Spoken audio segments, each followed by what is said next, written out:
Setiap ringgit dan setiap sen hasil negeri akan dipulangkan kepada rakyat dan juga bangsa Johor yang dikasihi.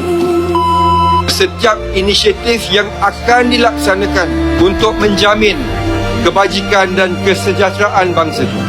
Belanjawan Johor 2026 sekali lagi merupakan belanjawan surplus sebanyak 4,457,000 berpaksikan tema Bangsa Johor Sejahtera dengan 6 teras maju Johor merangkumi 260 inisiatif. Teras pertama, takbir urus kerajaan, sebanyak 35 inisiatif akan dilaksanakan. Sebanyak 53 inisiatif di bawah teras kedua, pembangunan ekonomi. Teras ketiga, jaringan keselamatan sosial dengan 67 inisiatif.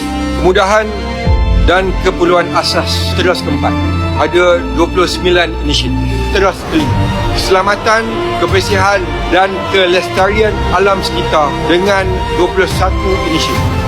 Teras orang muda juga, 55 inisiatif. Inisiatif dan peruntukan yang diumumkan ini hanya boleh berjaya jika kita semua bekerjasama, berganding bahu membanting tulang dalam melaksanakan amanah yang dipertanggungjawabkan ini. Saya